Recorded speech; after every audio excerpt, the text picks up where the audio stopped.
Hello friends. तो देखिए, इस वीडियो में मैं आपके साथ रोल पेंटर का जो प्ले है, एक बर्थडे पार्टी है ना। इनके द्वारा बहुत सारे प्ले हैं, जैसे कि द रूम है ना, और भी प्ले हैं। तो इनमें से एक बर्थडे पार्टी है, वो डिस्कस करूंगा मैं आपके साथ। हेरोल्ड पेंटर हैं। इससे पहले छोटा सा मैं इंट्रोडक्शन दे देता हूँ भाई। हेरोल्ड पेंटर जो हैं, एक 18 सेंचुरी के है ना, 18 सेंचुरी के एक वेल नोन राइटर हैं। इनकी राइटिंग की कुछ फीचर्स हैं, कुछ विशेषताएं हैं, कुछ है ना। प्लस इनकी कुछ राइटिंग है जिनकी डेट और लाइक आपको याद रखनी पड़ेगी, है ना। ये देखिए, ये देखा पहला यहाँ से स्टार्ट करते हैं। ये ड्रामा जो जितने भी लिखे गए हैं या स्क्रीन प्ले, ये सब ड्रामा के फॉर्म्स टाइप के हैं। ये जो प्रोज सेक्शन जिसे हम बोलते हैं, इसमें इनके बहुत ये फेमस हैं, ठीक है, 18 सेंचुरी में। जैसे इनका पहला प्ले है, एक इनका पहला ही प्ले है ये, द रूम। 1957 में लिखा गया था, हेरल्ड बर्थडे पार्टी लिखा गया था इनका। Dumb waiter, caretaker, homecoming, times, betrayal, women's island, ashes to ashes. और इनके और भी हैं, जैसे कि सेलिब्रेशन टाइप का, जो 2000 में लिखा है। अच्छा, इनकी ये आप यहाँ से पढ़ सकते हैं कि देखिए ये क्या है, इन मतलब ये किस पे बेस्ड है। जैसे कि आप रूम के द रूम को, इसका भी मैं आपको डिस्क्रिप्शन दूंगा। फर्स्ट प्ले था इंट्रोड्यूस हिज हॉलमार्क एम्बिग्यूटी। और रूम जो है बहुत यूनिवर्सिटीज में दिया गया है, टाइम दिया गया से उसमें डिस्क्राइब किया जाता है। बर्थडे पार्टी भी है, द रूम भी पढ़ा है मैंने, और बर्थडे पार्टी भी पढ़ा है। बाकी तो उतना मैंने नहीं पढ़े हैं। लेकिन आज मैं बर्थडे पार्टी डिस्कस करूँगा। उससे पहले मैं आपसे डिस्कस करता हूँ, इसके बाद पेंटर की राइटिंग स्टाइल क्या है। देखिए, पेंटर की जो राइटिंग स्टाइल का नाम है पेंटरेस्क्यू, उससे बोलते हैं, है ना। इनकी राइटिंग के बारे में मैं आपको एक बात बता देता हूँ। स्पेशल जो बात है इन राइटिंग के बारे में, इनकी राइटिंग और राइटर से कैसे डिफरेंट है। सबसे पहले ये रीडर पर खुद छोड़ देते हैं, रीडर रीडर्स पर ये छोड़ देते हैं कि इंटरप्रिटेशन का जो मैटर है ना, कि आप किसी तरीके से किस एक्शन को किस तरीके से आप ले रहे हैं, तो ये रीडर रीडर पर छोड़ देते हैं, रीडर किस तरीके से इंटरप्रेट करें। समझ गया मेरी बात। जैसे कि मैं आपको दूसरा एग्जांपल देता हूँ, कि जैसे आप विलियम शेक्सपियर के आप पढ़ेंगे, है ना, और बाकी और भी आप राइटर्स को पढ़ेंगे, है ना। तो वो लोग क्या करते हैं कि एक उनका करेक्टर होता है ना, उसके थ्रू या तो मोनोलॉगिंग करा देंगे, है ना। मोनोलॉगिंग, ड्रामेटिक मोनोलॉग जो होता है, स्टेज पे आके बोलता है कि मैं साहब मैं ये करना चाहता हूँ, समय होता है, जैसे हेमलेट करता है ना। मैकबेथ और हेमलेट वाले या ओथेलो वाले में भी जिस तरीके से आप, इसी तरीके से ज़्यादातर राइटर करते हैं, वो अपनी फिलोसॉफी को अपने करेक्टर के थ्रू मतलब चाहते हैं कि वो बोले, चाहते नहीं मतलब उसे बुलवाते हैं उसे, ताकि आप ये समझ सके इनका पॉइंट ऑफ व्यू क्या है। आप चलिए इतनी बात करते हैं। पेंटर का ऐसा तरीका नहीं है कि ये आपको सिचुएशन दे देंगे, बात बता देंगे कि इस तरीके से है, बाकी आप समझिए किस तरीके से समझ रहे हैं। अच्छा, एक बात है, ये साइलेंस और पॉज को बहुत यूज करते हैं। ये इनकी जो मतलब लैंग्वेज जो है वो वेपन की तरह है। हालांकि जैसे बर्नार्ड शॉ के जो प्ले हैं, पावर स्ट्रगल है, सोशल स्ट्रगल सोशल की प्रॉब्लम है सोसाइटी के ऊपर, तो आप जानते हैं लिटरेचर लिखी हुई है ना। देखिए यहाँ से आप पढ़ सकते हैं, एम्बिगुइटी है, एवरीडे। हाँ, इनकी लैंग्वेज जो है वो कॉमन मैन की लैंग्वेज है, जैसे विलियम वर्ड्स का कहा था, ये जो पोएट्री की लैंग्वेज है वो कॉमन मैन की लैंग्वेज होनी चाहिए। और सब टेक्स्ट तो आप समझ जाएंगे। ये देखिए, जो जो जो कहा नहीं जाता है वो ज़्यादा इम्पोर्टेंट होता है, बजाय उसके जो कहा जाता है। कहने का मतलब ये है कि आपके लिए ये चीज़ मायने रखती है, और मतलब आपके लिए इम्पोर्टेंट है कि आप खुद उसे इंटरप्रेट करें, उसकी सिचुएशन को समझें, समझ गए, और उस तरीके से आपको समझें। ठीक है, चलिए ठीक है। फीचर्स साइलेंस को यूज़ करते हैं, मैं ये सब आप समझ। अच्छा, एक बताता हूँ मैं आपको। साइकोलॉजिकल रियलिज्म तो है कि अंदर की बात कही जाती है, जैसे फ्रेंड्स काफका हो गया, मैं आपको की बात। एब्सर्ड थिएटर के बारे में मैं आपको थोड़ा सा बता देता हूँ, कि ये एब्सर्ड जो है ना, एब्सर्ड जो वाली बात है, ये देखिए एक एक इस तरीके से इसको आप समझ सकते हैं कि लाइफ जो है वो मीनिंगलेस है। लाइफ जो है वो कैसी है, मीनिंगलेस है। मीनिंगलेस है। मीनिंगलेस का मतलब ये है कि लाइफ में जो कुछ हो रहा है जो एक्शंस हैं वो कोई सेंस नहीं क्रिएट करते, है ना। जैसे मैं आपको लिख के समझाता हूँ, actions action don't create any sense, है ना, एनी सेंस। इसलिए life is senseless, life is senseless. ये एब्सर्डिज्म और एब्सर्ड थिएटर या फिर एब्सर्ड का इन्फ्लुएंस है, ये फिलोसफी है ना। क्या बोलते हैं आपको, ये जो लिटरेरी थ्योरी वाला एक किताब है, मैं उसका भी बता दूंगा आपको। ये बहुत सारी फिलोसफी हैं। चलिए थोड़ा सा मैं आपको एक एब्सर्ड के बारे में और बता देता हूँ। एक कि देखिए, आपने देखी होगी, मैं कहाँ यही लिख देता हूँ, ठीक है। आपने मिथ ऑफ सिस्फस के नाम से एक बुक पढ़ी होगी स्टोरी टाइप की, या फिर आपको मिथ ऑफ सिस्फस की कहानी पता होगी। तो देखिए, ऐसे करके कोई मान के चलिए एक इंसान यहाँ खड़ा है, ये कोई आदमी खड़ा है यहाँ, है ना। मैं थोड़ा मतलब उसका वो नहीं कर पा रहा हूँ, बाद में आपको समझाता कि क्या नाम है। एक आदमी यहाँ खड़ा है, वो एक पत्थर को लेके यहाँ से ऊपर चढ़ने की कोशिश कर रहा है, इसे अपने सर मतलब पीछे मतलब पीठ से बांध के ऐसे इस लोड को कैरी करना चाह रहा है, जैसे पत्थर ऐसे करके ऐसे, ठीक है। लेकिन होता क्या है कि ये पत्थर बार बार यहाँ से खिसक के, जैसे यहाँ तक ये ले गया, ये बार बार नीचे खिसक के आ जाता है, फिर ये से ले जाता है, फिर ये खिसक खिसक के आ जाता है। समझ रहे हैं आप। तो ये करते करते ये जो इंसान यहाँ खड़ा हुआ है, यहाँ इंसान, ये जो आदमी खड़ा हुआ है, ठीक है, इसके माइंड में ये बात आती है कि यार ये मैं जो काम कर रहा हूँ ये तो बेकार का काम है। समझ रहे हैं आप। इसके कोई मायने नहीं है, इसका कोई मतलब नहीं है, इसे बार बार मैं इस काम को क्रिएट कर रहा हूँ, तो इसका कोई मायने नहीं। तो कहने का मतलब ये है कि इसके माइंड में एक तरफ की आप ये कहिए कि एलिनेशन आ जाती है ना, और ये डिसइंटरेस्टेड हो जाता है, कोई इंटरेस्ट नहीं रहता है इसमें। समझ गए आप।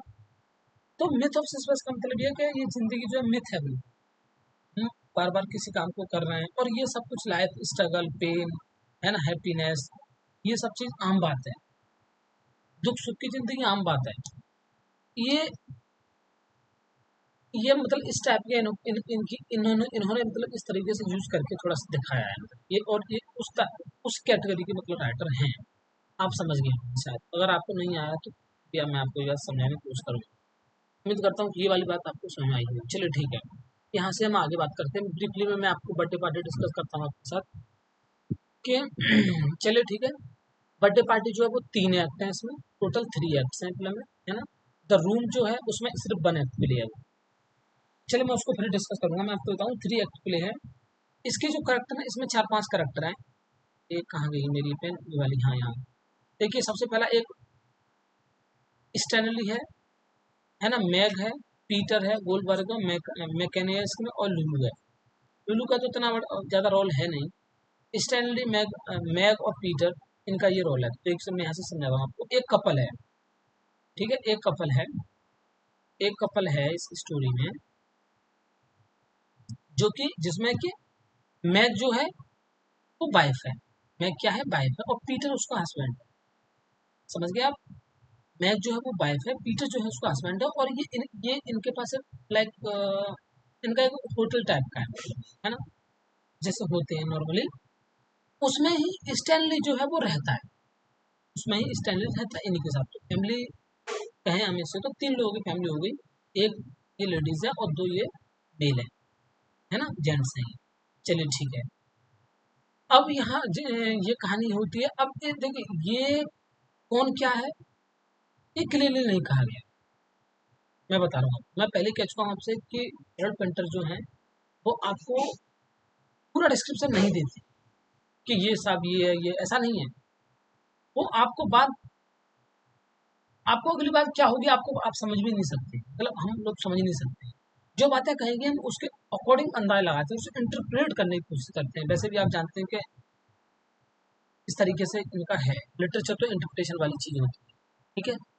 अच्छा, यहाँ तक बात समझ गए आप। 2 ये लोग जो हैं गोल्डबर्ग और मैकेने ये बाहर से आते हैं एज अ गेस्ट की तरह, ठीक है। चलिए ठीक है, लुलु भी एक ऐसी लेडीज है जो लाइक वहाँ के बर्थडे पार्टी में थोड़ा बहुत करती है उनके साथ मौज मस्ती टाइप की, और कुछ खास है नहीं लुलु का रोल। चलिए हम आगे बात करते हैं। प्ले फर्स्ट एक्ट कहाँ से स्टार्ट होता है कि ये लोग, ये जो क्या नाम है, ये पीटर जो है, पीटर ये न्यूज़पेपर पढ़ता है ना, रूम की स्टोरी है, पढ़ता है, और ये दोनों लोग मैग और पीटर बात कर रहे होते हैं ऐसे करके, और ये ऊपर से स्टैनली जो है वो आता है, ठीक है ना। और यहाँ से जब निकल जाता है ये पीटर अपने ऑफिस के काम के लिए निकल जाता है, स्टैनली आके इससे बात करता है, उससे देखिए द प्ले ओपन इन सैबी seaside boarding house run by Meg and Peter. मैं आपको बता चुका हूँ, एक हाउस है, बोर्डिंग हाउस है, जहाँ रहने वाला हाउस है। Stanley there only lodger lives there in Woodbrand Street, थोड़ा सा मतलब मेंटली डिस्टर्ब है वो, और वहाँ रहता है। Meg dotes on him like, और जैसे फैमिली में हम लोग रहते हैं वो उसके तरह लाइक बड़ी उस आंटी की तरह उसके साथ बिहेव करती है। और Meg mention this to Stanley the heroes and that denies their importance. अच्छा ठीक है, अब यहाँ इनको ये पता पड़ता है कि जब ये चला जाता है यहाँ से, तो ये इसको स्टैनली को मैग बताती है कि कोई इनके उस रूम में कोई आएगा, है ना, लाइक कोई गेस्ट रूम में आने वाला है रहने के लिए। तो इस बात को सोच के थोड़ा स्टैनली परेशान सा हो जाता है कि यार पता नहीं कौन क्या क्या क्या क्या करने रहने के लिए आने लगा, ठीक है। अच्छा, बीच में ही लुलु आ जाती है, ठीक है, लेकिन वो समझता है कि यही आने वाली है, तो यही आने वाला गेस्ट है, ठीक है। उसके बाद क्या होता है कि ये जो है, जो क्या नाम, मैग जो है ऑर्गेनाइज करती है, जो वाइफ है उसकी पीटर की, वो ऑर्गेनाइज करती है पार्टी स्टैनली के लिए। स्टैनली को उसको पता पड़ता है कि स्टैनली का बर्थडे आज, हालांकि स्टैनली मना करता है कि नहीं नहीं मेरा आज कोई बर्थडे बर्थडे नहीं है, ठीक है। अच्छा, इसी में अब आ जाते हैं ये दोनों लोग, कौन कौन, गोल्डबर्ग गोल्डबर्ग और कौन, मैकेनिक, है ना, मैकेनिक आ जाते हैं, ठीक है। ये दोनों लोग आके और उसमें सेलिब्रेट करने में ये हेल्प करते हैं, मतलब हेल्प क्या मतलब उसमें पार्टिसिपेट करते हैं, और लुलु भी वही होती है। अब कितने हो गए, पीटर भी है, गोल्डबर्ग भी है, मैकेनिक भी है, लुलु भी है, और ये और स्टैनली भी है, ठीक है। यहीं पर इनकी बात स्टार्ट हो जाती है, और मैकेन सॉरी ये जो दो हैं, कौन कौन, पीटर सॉरी गोल्डबर्ग, मैंने ये लिख दिया, गोल्डबर्ग और मैकेनिक इसे इंटरोगेट करना स्टार्ट कर देते हैं, किससे, स्टैनली से, किससे, स्टैनली से, स्टैनली से बात करना स्टार्ट करते हैं, उससे पूछताछ करते हैं कि देख जैसे यहाँ पर लिखे हुए, why did you betray us, when did you abandon your mother, आपने अपनी मदर कब छोड़ी, आपने अपनी like why did you kill your wife, ऐसे करके इनसे ये डिस्टर्ब होने लगता है, और बहुत फ्रस्ट्रेशन में ये सवाल पे सवाल पूछे जाते हैं, ठीक है। और वहाँ पर क्या होता है, गेम होता है blind man system, sorry blind man pub. ये गेम ऐसा होता है जिसमें आंखों पट्टी डाल के हम गेम खेलते हैं ना, वो वाला गेम होता है ये। तो यहाँ आके ये मतलब थोड़ा सा वायलेंट हो जाता है यहाँ आके। ये दो एक्ट की स्टोरी खत्म हो गई। अब तीसरे एक्ट में देखिए, तीसरे एक्ट में ये होता है कि मैकेनिक कौन है और गोल्डबर्ग कौन है, ये हमें नहीं पता है। पुलिसमैन है वो, या कोई माफिया है, या कोई टेररिस्ट है, ये नहीं पता है क्लियरली, लेकिन ये उससे पूछते हैं, ऐसा लगता है कि ये कोई पुलिस के एजेंट है ना। ये इससे करके इसको ले जाते हैं यहाँ से, स्टैनली को लेके जाते हैं, स्टैनली को अपने साथ ले जाते हैं, और पीटर को ये धमका देते हैं कि तुमने मुझसे कुछ कहा तो हम तुम्हें भी लेके जाएंगे। लुलु accuses Goldberg of taking advantage of her during the party, but he silences and humiliates her, और उसको ह्यूमिलेट कर देता है। ये भी अलग तरीके से आप इसका थीमेटिक कंसर्न निकाल सकते हैं कि क्या है क्या है क्या है, ऐसे करके, है ना। अब ये देखिए, वो इसको ले जाते हैं, स्टैनली इज ड्रेस फॉर्मली, और यहाँ पर स्टैनली जो है वो अच्छे तरीके से ड्रेस किया जाता है, जैसे बलि का बकरा होता है ना, उसकी तरह। In the last scene Peter weakly protest, Peter थोड़ा बहुत कहता है उसे, जैसे कि Stan don't let them tell you what to do, but Stanley remains silent, और वो कुछ नहीं कह पाता। और क्या होता है लास्ट में कि जो ये फिर न्यूज़पेपर, पीटर जो है वो न्यूज़पेपर पढ़ रहा होता है ना, पीटर न्यूज़पेपर रीडिंग कर रहा होता है, न्यूज़ की रीडिंग कर रहा होता है, और वो मैग उससे पूछती है कि वो पीटर आया क्यों नहीं है अभी, है ना। तो पीटर ये बात कहता है कि अभी वो रूम में ही सो रहा है, ठीक है। इस तरीके से होता हो जाता है। अब अब आप उसको समझ सकते हैं कि क्या है इसके थीम है। Menace in the ordinary, loss of individuality, किस तरीके से कि एक्सटर्नली हमेशा मिस्टीरियस टाइप का है, ब्रोकन हो जाता है। और एम्बिग्यूटी है, बहुत कंफ्यूजन है, कॉम्प्लिकेटेड टाइप का है, मतलब हु आर गोल्ड, क्योंकि हमें ये भी नहीं पता है गोल्ड कौन है, मैकेनिक कौन है, माफिया है कौन है, ये वाली है। पावर और सबमिशन वाली बात है। एब्सोल्यूटली है ही कि इंटेरोगेशन जो उनकी पूछताछ है उसका कोई ताल्लुकात नहीं, क्योंकि हमें ये पता ही नहीं है कि भाई इसने एक्सटर्नली कौन रहा है, उसने क्या किया है ना, और ना ही तो हमें इसकी पता है। तो एब्सोल्यूटली है, आप इससे तुम पूछताछ क्यों कर रहे हैं? आप कोई प्ले पढ़ाएंगे तो आपको स्टोरी बताई जाएगी ना। तो लाइफ में ऐसा ही होता है, लाइफ में ऐसा ही होता है। द रूम का भी मैं आपको उसके बारे में डिस्कस करूंगा आपसे। ऐसे ही स्टोरी है, क्योंकि मतलब जो कंटिन्यूस हैरोल्ड पेंटर का एक और मैं बात बता दूं आपको कि बात ऐसी है कि जैसे लाइफ में हमें नेक्स्ट मोमेंट पे पता नहीं होता है कि हमारे साथ क्या हो जाए, है ना। नेक्स्ट मूवमेंट की हमें पता ही नहीं होती कि क्या हो सकता है उस नेक्स्ट मूवमेंट में। और स्टोरी प्रेजेंट में चलती है, ना कि पास्ट में। मतलब हमारी जो लाइफ है वो प्रेजेंट में चलती है, ना कि पास्ट में। तो हैरोल्ड पेंटर के जो प्ले हैं वो भी इसी तरीके के हैं।